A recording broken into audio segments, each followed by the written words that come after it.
प्रज्ञा पुराण भाग 2। इसमें पंडित श्री राम शर्मा आचार्य जी ने आगे लिखा है कि खजाने का अहंकार। खलीफा हारू नाव में सैर को निकले। उन्हें अपने राज्य और खजाने पर बड़ा घमंड था। सो उसने नदी से कहा, मेरे राज्य में होकर बहती है पर टैक्स नहीं देती, ला दे टैक्स। नदी के भंवर में से एक कटोरा उछला, उसमें कुछ रुपए थे। हाथ बढ़ाकर खलीफा ने उसे उठा लिया। देखा तो कटोरा नहीं, किसी आदमी का सिर था। उसी पर रुपयों की थैली बंधी थी। खलीफा असमंजस में पड़ गए। क्या मेरी भी खोपड़ी पर इसी तरह राज खजाना लदेगा? उनका अहंकार चूर हो गया। रुपयों की थैली उसने गरीबों को बांट दी और खोपड़ी उसी पानी में बहा दी। नींव के पत्थर। हर श्रेष्ठ कार्य के मूल में उदार परमार्थी व्यक्तियों का समर्पण होता है, जो उन्हें यश का भागी बनाता है। लोग भले ही उन्हें याद न रखें, उनकी गरिमा अपने स्थान पर होती है। लोग किले के कंगुए की शोभा देखकर प्रसन्नता व्यक्त कर रहे थे और उसकी सुदृढ़ दीवारों को आश्चर्यपूर्वक निहार रहे थे। मध्यवर्ती ईंट मुस्कुराई और अपनी अनगढ़ भाषा में बोली, अंधे दर्शकों, तुम उन नींव के पत्थरों की गरिमा क्यों नहीं खोज पाते, जिनकी पीठ पर इस विशाल दुर्ग का ढांचा खड़ा है और जिसने जानबूझकर ख्याति से मुंह मोड़ा है।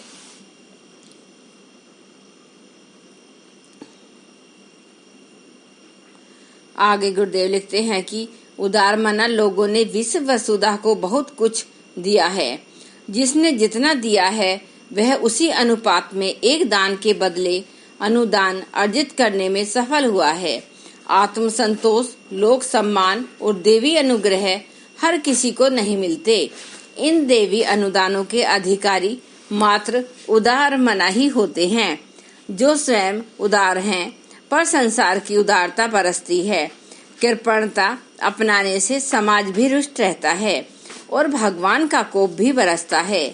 यह संसार क्रम में व्यक्ति तिरक उत्पन्न करने के कारण तथा मनुष्य की दुर्गति करने वाला होने से पाप कृत्य माना गया है। अर्थ देवी अनुदान अनायास ही नहीं मिलते। जो परमार्थ में स्वयं को नियोजित करते हैं, उन जिनकी दृष्टि उदार होती है, दूसरों के प्रति जिनके मन में करुणा होती है, उन्हें परमपिता अजस्त्र अनुदानों से लाद देते हैं। चक्रवृद्धि ब्याज। द्रौपदी जमुना स्नान कर रही थी। दृष्टि दौड़ाई तो देखा कि कुछ दूर पर एक साधु स्नान कर रहा है। हवा से उसकी किनारे पर रखी लंगोटी पानी में बह गई और जिसे वह पहने था, पुरानी होने से कारण संयोगवश वह भी उसी समय फट गई। बेचारा असमंजस में था। नंगी उधारी स्थिति में लोगों के बीच में कैसे गुजरे। उसने दिन भर झोंपड़ी में छिपकर समय काटने और अंधेरा होने पर कुटी में लौटने का निश्चय किया। सो छिप गया। द्रौपदी को स्थिति समझने में देर न लगी। वे झाड़ी तक पहुंची। अपनी साड़ी का 1/3 भाग फाड़कर साधु को दे दिया। कहा, इसमें से 2 लंगोटी बना लीजिए। 2/3 से मेरी भी लाज ढक जाएगी। 1/3 से आप भी लाज बचा लें। मनुष्य की लाज एक है। साधु ने कृतज्ञता पूर्वक वह अनुदान स्वीकार किया। दुर्योधन की सभा में द्रौपदी की लाज उतारी जा रही थी। उसने भगवान को पुकारा। भगवान सोचने लगे, इसका कुछ पुण्य जमा हो तो बदले में अधिक दे सकना संभव है। देखा तो साधु के लंगोटी वाला कपड़ा ब्याज समेत अनेक गुना हो गया। भगवान ने उसी को द्रौपदी तक पहुंचाया और उसकी लाज बचाई। देवता शब्द बना ही दान से है, अर्थात जो सदैव देता रहता है वही देवता है। देवताओं के पास परमात्मा ने शक्ति का अक्षय कोष भर दिया है ताकि परंपरा बंद न हो। देने का आनंद। देवताओं ने विष्णु भगवान से कहा, स्वर्ग में रहते हुए बहुत दिन हो गए, सो ऊब आने लगी है। किसी इससे भी अच्छे लोक को भेज दीजिए। विष्णु ने हाँ कह दी और मनुष्य लोक भेज दिया। साथ ही यह भी कहा, सुख सौंदर्य तभी दृष्टिगोचर होगा जब तुम लोग करुणा जीवित करोगे और सेवा धर्म का रसास्वादन करोगे।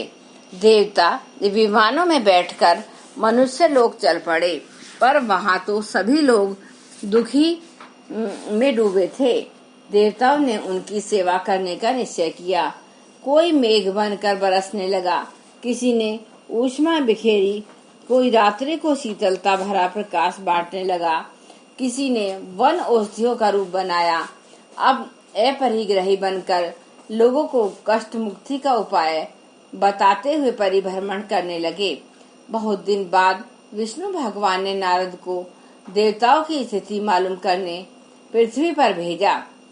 उसने आकर उत्तर दिया, देवता लोक सेवा के आनंद को स्वर्ग से बढ़कर मान रहे हैं और उनका वापस लौटने का मन नहीं है। उदारता के आनंद की किसी अन्य वस्तु से तुलना नहीं की जा सकती। बांटने की मिठास। समुद्र में बहुत पानी था, सो पथिक अधिक लाभ की आशा से उसके पेट पर तट पर पहुंचा, किंतु अंजलि होठों तक ले जाते ही देखा वह तो बहुत खारी है। प्यासा ही लौट गया। कुछ दूर एक छोटी नदी थी, पिया तो पानी मीठा और ठंडा जल। बड़े के पास खारी, छोटे के पास मीठा। इस भेद को समझने के लिए उसने बुद्धि दौड़ाई। नियति ने कहा, जो बांटते हैं उनकी मिठास सराही जाती है, जो समेटते हैं वे बड़े होने पर भी भसड़ना सहते हैं। उस देश में अपनी देव संस्कृति का तो यह प्राण है। उन गौरव गाथाओं से हमारे पुराण भरे पड़े हैं, जिनमें परमार्थ को सर्वोपरि तप माना गया है। यह परंपरा बंद न हो। वाजिस्वा ने अपनी गो संपत्ति लोक सेवी ब्राह्मणों को दान कर दी। उनका पुत्र नचिकेता भी अपना जीवन दान कर एन चाहता था।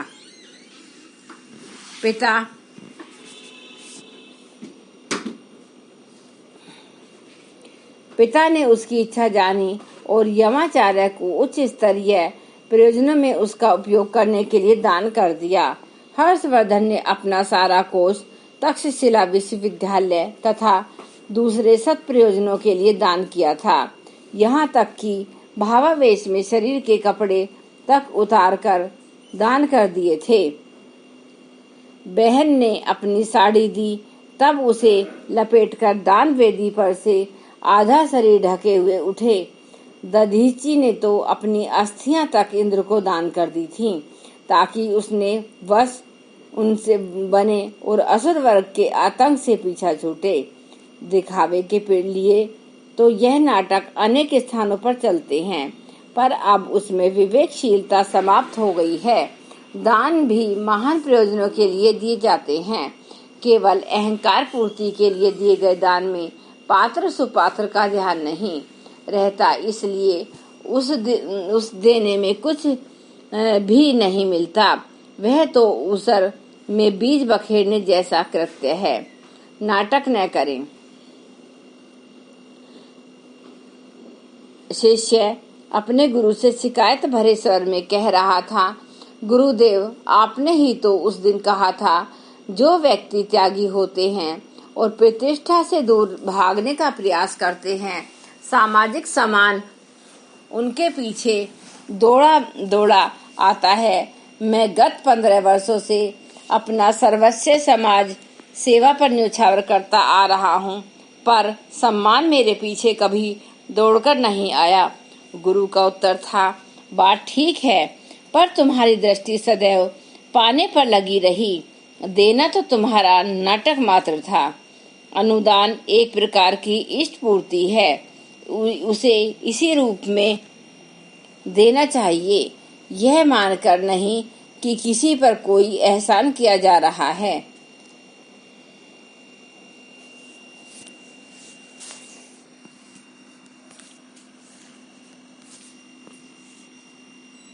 एक बार गायत्री मंत्र हमारे साथ साथ। ओम भूर्भुवः स्वः तत्सवितुर्वरेण्यं भर्गो देवस्य धीमहि धियो यो न प्रचोदयात्। जय गुरुदेव, जय गायत्री माता।